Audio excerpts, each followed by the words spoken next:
ଜରୁରୀ ସୂଚନା ଏତଦ୍ବାରା ବାଲେଶ୍ୱର ପୌରପାଳିକା ଅନ୍ତର୍ଗତ ଏସ୍ଏମ୍ କଲେଜ ଛକ ଠାରୁ ଚାର୍ଲି ପାର୍କ ପର୍ଯ୍ୟନ୍ତ ରାସ୍ତାର ଉଭୟ ପାର୍ଶ୍ୱରେ ଯେଉଁମାନେ କ୍ୟାବିନ ପକାଇ ବ୍ୟବସାୟ କରୁଛନ୍ତି, ସେମାନେ ଆସନ୍ତା 2 ଦିନ ମଧ୍ୟରେ ନିଜ ନିଜର କ୍ୟାବିନ ଉଠାଇ ଦିଅନ୍ତି। ନଚେତ୍ ପୌରପାଳିକା ତରଫରୁ ଉଚ୍ଛେଦ କାର୍ଯ୍ୟ ଗ୍ରହଣ କରାଯିବ। ଏଥିରେ କୌଣସି କ୍ଷୟକ୍ଷତି ହେଲେ ପୌରପାଳିକାର ଦାୟୀ ରହିବ ନାହିଁ। ଭୁଲ କାହାର ରହୁଛି, ମାନେ ଆମର ରହୁଛି ନା ପ୍ରଶାସନର? ବୁଝିପାରୁନି, ଭୁଲ ପା ଆମର, ଆମେ ଆସିକି ରାସ୍ତା କଡରେ ଖଟୁଛୁ, ସେଇଟା ହଉଛି ଆମ ଭୁଲ। ମାନେ ରାସ୍ତା କଡ। ଜୟ ଜଗନ୍ନାଥ ସାଙ୍ଗମାନେ, ଆପଣ ମାନେ ଯେପରିକି ଜାଣିଛନ୍ତି ମୁଁ ଗୋଟେ ଛୋଟ ମକା ଦୋକାନୀ ଟେ। ସାଙ୍ଗମାନେ ମୁଁ ବର୍ତ୍ତମାନ ହଉଛି ଦୋକାନ ପାଖରେ ଅଛି। ଦେଖନ୍ତୁ ଦୋକାନ ଖୋଲିଥିଲି, ହଠାତ୍ ମୁଁ ଆପଣ ମାନଙ୍କୁ ଗୋଟେ କଥା କହିବାକୁ ଯାଉଛି, କଣ ଜାଣିଛନ୍ତି? ସତରେ ଆଉ ଡିକେ ଭାଇଙ୍କ ଦୋକାନ ହଉଛି ଆଉ ରହିବ ନାହିଁ। କେବଳ ମୋ ଦୋକାନ ନୁହେଁ, ଟୋଟାଲି ହଉଛି ଏଫଏମ୍ କଲେଜ ଲାଇନ ରେ ଯେପରି କହୁଛୁ ପୂର୍ବ ଭିଡିଓରେ ଆପଣ ମାନେ ଦେଖିଥିଲେ ଏଡିଏମ ଛକରେ ସବୁ ଦୋକାନ ଉଠିଥିଲା। ତ ବର୍ତ୍ତମାନ ହଉଛି ଆମ ଏଫଏମ୍ କଲେଜ ଲାଇନ ର ହଉଛି ଦୋକାନ ଉଠିବ। ଏକଥା ଆଜ୍ଞା ମୁଁ କହୁନାହିଁ, ଯେହେତୁ ମ୍ୟୁନିସିପାଲିଟି ଗାଡି ଆସିଛି ଡାକ ମାରୁଛି। ମାନେ ଦହି ଦୋକାନ ଉଠେଇବା ପାଇଁ ଏଫଏମ୍ କଲେଜ ରୋଡରେ ବି ବର୍ତ୍ତମାନ ଡାକରା ଆସିଗଲାଣି। ସମସ୍ତଙ୍କ ମୁଣ୍ଡ ଖରାପ। ଆଉ 3 ଦିନ ଭିତରେ ହଉଛି ଏଫଏମ୍ କଲେଜ ରୋଡ ର ହଉଛି ଦୋକାନ ସବୁ ଉଠାଯିବ। ବର୍ତ୍ତମାନ ଏଇ ଡାକରା ଦେଲାଣି ମ୍ୟୁନିସିପାଲିଟି।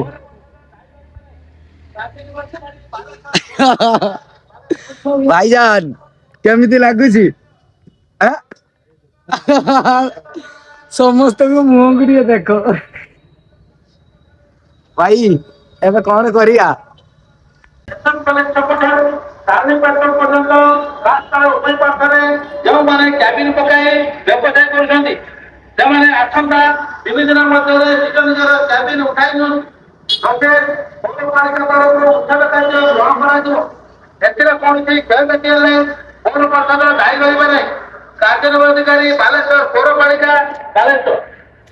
ଜରୁରୀ ସୂଚନା ଏତଦ୍ବାରା ବାଲେଶ୍ୱର ପୌରପାଳିକା ଅନ୍ତର୍ଗତ ଏସ୍ଏମ୍ କଲେଜ ଛକ ଠାରୁ ଚାର୍ଲି ପାର୍କ ପର୍ଯ୍ୟନ୍ତ ରାସ୍ତାର ଉଭୟ ପାର୍ଶ୍ୱରେ ଯେଉଁମାନେ କ୍ୟାବିନ ପକାଇ ବ୍ୟବସାୟ କରୁଛନ୍ତି, ସେମାନେ ଆସନ୍ତା 3 ଦିନ ମଧ୍ୟରେ ନିଜ ନିଜର କ୍ୟାବିନ ଉଠାଇ ଦିଅନ୍ତି। ନଚେତ୍ ପୌରପାଳିକା ତରଫରୁ ଉଚ୍ଛେଦ କାର୍ଯ୍ୟ ଗ୍ରହଣ କରାଯିବ। ଏଥିରେ କୌଣସି କ୍ଷୟକ୍ଷତି ହେଲେ ପୌରପାଳିକାର ଦାୟୀ ରହିବ ନାହିଁ। କାର୍ଯ୍ୟନିର୍ବାହୀ ଅଧିକାରୀ ବାଲେଶ୍ୱର ପୌରପାଳିକା ବାଲେଶ୍ୱର। ପୌରପାଳିକା ବାଲେଶ୍ୱର। ଜରୁରୀ ସୂଚନା ଏତଦ୍ବାରା ବାଲେଶ୍ୱର ପୌରପାଳିକା ଅନ୍ତର୍ଗତ ଏସ୍ଏମ୍ କଲେଜ ଛକ ଠାରୁ ଚାର୍ଲି ପାର୍କ ପର୍ଯ୍ୟନ୍ତ ରାସ୍ତାର ଉଭୟ ପାର୍ଶ୍ୱରେ ଯେଉଁମାନେ କ୍ୟାବିନ ପକାଇ ବ୍ୟବସାୟ କରୁଛନ୍ତି, ସେମାନେ ଆସନ୍ତା 3 ଦିନ ମଧ୍ୟରେ ନିଜ ନିଜର କ୍ୟାବିନ ଉଠାଇ ଦିଅନ୍ତି। ନଚେତ୍ ପୌରପାଳିକା ତରଫରୁ ଉଚ୍ଛେଦ କାର୍ଯ୍ୟ ଗ୍ରହଣ କରାଯିବ। ଏଥିରେ କୌଣସି କ୍ଷୟକ୍ଷତି ହେଲେ ପୌରପାଳିକାର ଦାୟୀ ରହିବ ନାହିଁ। ଆଉ କିଛି ଦିନ ଭିତରେ ହଉଛି ଆମ ସନୁ ଭାଇକି ବି ଆପଣ ମାନେ ବି ଦେଖିବାକୁ ପାଇବେ ନାହିଁ। ନା ସନୁ ଆଉ କେତେ ଦିନ ପରେ ଦୋକାନ ଉଠେଇଦବା? କରିବା କହିକି ତ ଗଲେ ଆଉ। ମାନେ 2 ଦିନ ପୂର୍ବରୁ ଆମେ କଥା ହଉଥିଲେ ନା ଯେ ଦୋକାନ କେବେ ଉଠେଇବ? ଏଇ ଦେଖିଲା ବେଳକୁ ମାନେ ଭଗବାନ ଶୁଣି ନଉଛନ୍ତି, ମାନେ ଡାଇରେକ୍ଟ କନେକ୍ଟ ଆମର ବୋଧେ ଅଛି ବୋଧେ ଡାଇରେକ୍ଟ ଶୁଣି ନଉଛନ୍ତି। ନ ଭାବିକି ଉଠେଇ ଦଉଛନ୍ତି ଆଉ କଣ କରିବା। ମାନେ ଯେତେ ଏବିକା ସବୁ ଦୋକାନୀ ମାନଙ୍କର ହଉଛି ମୁଣ୍ଡର ପୁରା ଚଡକ ପଶିଯାଇଛି ଯେ କଣ କରିବା। ତ ଫାଇନାଲି ଟିକେ ଏଇଟା କିନ୍ତୁ ସତରେ ଯେ ସରକାର ଟା ସବୁ ବେକାର ସରକାର। କାଇଁ ଆଗରୁ ତ କେହି ଉଠଉନଥିଲେ। ସରକାର କୁ କହିଲେ କଣ ହବ? ମାନେ କଣ ଆଗରୁ ସରକାରଙ୍କର ଅସୁବିଧା ହଉନଥିଲା, ଏବେ ଅସୁବିଧା ହଉଛି। ଏବେ କଣ ଅସୁବିଧା ହଉଛି ମାନେ କିଛି ବୁଝି ହଉନି। ତାହେଲେ ସାଙ୍ଗମାନେ ଆପଣ ମାନେ କୁହନ୍ତୁ, ତାହେଲେ ଏଥିରେ କାହାର ଭୁଲ? ଆମର ଭୁଲ ନା ଆମେ ଭୁଲ ହଉଛି ଆମେ ଖଟିକି ଖାଉଛେ। ହଁ ହେଲା ଆଉ କଣ ଚୋରି କରିବା? ଲାଷ୍ଟକୁ ଆଉ କଣ କରିବା? ଆମେ ତ କାମ ଶିଖିଛନ୍ତି ଖଟୁଛନ୍ତି, ଆଉ ଅଲଗା କୋଉଠି ଖଟିଲେ କେତେ ଦେବେ କହୁନୁ? କେତେ ଦେବେ? ଗୋଟେ କାମ କର ଦୋକାନ ତ ଉଠିଯିବ, ପଇସା ନେଇ ଟିକଟ ମୁଁ ଦେବି, ଆଉ କିଛି ନାହିଁ। ତମକୁ ହସ ଲାଗୁଛି ମାନେ ଏବେ ବି ସାଙ୍ଗମାନେ ବିଶ୍ବାସ କରିବେନି, ମୋର ଦୁନିଆ ଲୋନ ବି ଅଛି। ରାତି ପାଇଲେ ହଉଛି EMI ଅଛି। ଘର ଟା କରିବି ବୋଲି ବି ଭାବିଥିଲି ଏ ବର୍ଷ, କିନ୍ତୁ ଭାବନ୍ତୁ ଆଉ ଏଇ ଶୁଣ ପଇସା ତ ନଉଛନ୍ତି ଡେଲି କା 10 ଟଙ୍କା ଲେଖା ହଁ ପ୍ରତି ଘଣ୍ଟା ନିହାତି ଡେଲି 100-150 ଦୋକାନ ପରେ ପଇସା ନଉଛନ୍ତି ପଇସା ନେଲା ପରେ ବି ଉଠେଇଦେବେ ତାହେଲେ ପଇସା କାହିଁ ନଉଥିଲେ ସାର୍ ଆମର ଆସିଲେଣି। ଯଦି ଉଠେଇବାର ଅଛି ପଇସା କାହିଁ ନଉଛନ୍ତି ଡେଲି ତ 10 ଟଙ୍କା ଲେଖା ନଉଛନ୍ତି ସେ ପଇସା ରିଟର୍ନ କରିଦିଅନ୍ତୁ ଆଉ 2 ଦିନ ଭିତରେ ହଉଛି ତ ଦୋକାନ ଉଠେଇଯିବ। ଯେଉଁମାନେ ଖାଇବା ପାଇଁ ଚାହୁଁଛନ୍ତି ଆଉ ଡିକେ ଭାଇକି ମିସ୍ କରିବେ ତ ଜଲଦି ଜଲଦି ପଳେଇ ଆସନ୍ତୁ। ଆଉ କିଛି ଦିନ ଭିତରେ ଆଉ ଦୋକାନ ହିଁ କିଛି ନଥିବ। ଏବେ ସିନା ଦେଖା ହଉଛି ଏତେ ବଡ ଏତେ ସାରା ମାର୍କେଟ ଅଛି।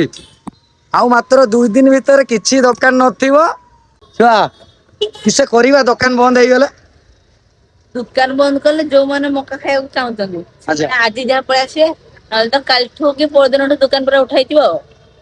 କେତେ କଣ କିଛି କରିବାର ଥିଲା କିନ୍ତୁ ମୁଁ ଜାଣିନଥିଲି ଏତେ ଶୀଘ୍ର ଆଜ୍ଞା ଦୋକାନ ବନ୍ଦ ହେଇଯିବ ବୋଲି। ମୁଁ ଭାବିଥିଲି ଫିର ବି 15-20 ଦିନ ଟାଇମ ଲାଗିବ କିନ୍ତୁ ଏଠି ଦେଖ ପୁରା ଟୋଟାଲି ଏବେ ଦୋକାନ ବନ୍ଦ। ଆମ ଦୋକାନୀ ଭାଇ ମାନେ ସମସ୍ତେ ପୁରା ବସିକି ତାଙ୍କ ମୁଣ୍ଡର ଚଡାକୁ ବସିଯାଇଛି। ବାଲେଶ୍ୱର ପୌରପାଳିକା ଅନ୍ତର୍ଗତ ଏସଏନ୍ କଲେଜ ଛକ ଠାରୁ ତାରିଣୀ ପେଟ୍ରୋଲ ପର୍ଯ୍ୟନ୍ତ ରାସ୍ତାର ଉଭୟ ପାର୍ଶ୍ୱରେ ଯେଉଁମାନେ କ୍ୟାବିନ ପକାଇ ବ୍ୟବସାୟ କରୁଛନ୍ତି ସେମାନେ ଏବେ ସନ୍ଧ୍ୟା ଟାଇମ ରେ ଭାଇଙ୍କ ଦୋକାନ ଏବେ ଭିଡ ହେଇଯାଇଛି। ଆଉ କିଛି ଦିନ ପରେ ଭାଇଙ୍କ ତ ଦୋକାନ ପୁରା ଉଠିଯିବ।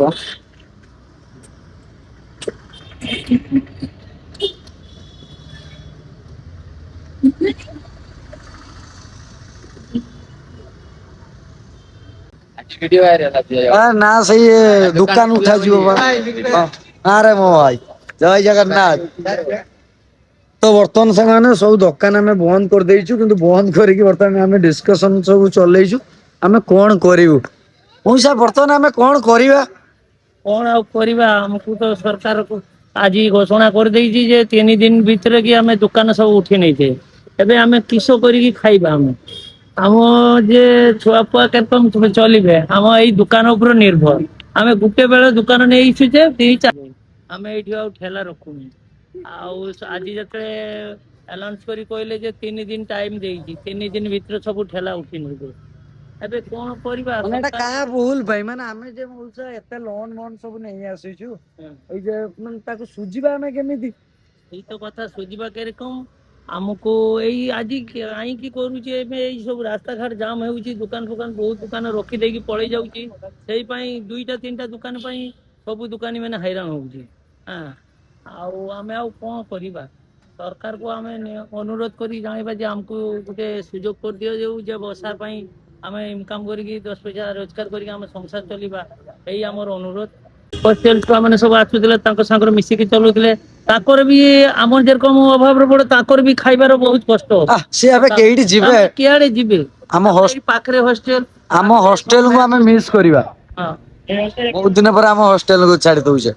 କଣ କରିବେ ତାମାନେ ବି ମିସ୍ କରିବେ ଆମର ବି ଛୁଆ ମାନେ ବି ବହୁତ ହଇରାଣ ହେବେ ଏବେ କେଇଠି ବହୁତ ଛୁଆ ଆମ ଦୋକାନୀ ଭାଇ ମାନେ ବି ଏଠି ପୁରା ବସିକି ତାଙ୍କର ଡିସକସନ ଚାଲିଛି କଣ ଭାଇ ଡିସକସନ ଚାଲିଛି? ଚାଲିଛି ତ 3 ଦିନ ପରେ କହିଛି ଉଠେଇବ କିସ କରିବ ସେ ଟେନସନ ମୁଣ୍ଡରେ ରହିଲାଣି ଯାହା ବି ହେଲେ ଚଳିବା କେମିତି? ଆମ ତ ସେମିତି କିଛି ସେଭିଂ ନାହିଁ ନା ଆମ କତିରେ। ଆ ସେଭିଂ ଥାନ୍ତା ଲକ୍ଷେ ଟଙ୍କା ହଁ ବନ୍ଦ ହେଇଗଲା ବସିକି ଖାଇବା ବୁଝିପାରୁଛ।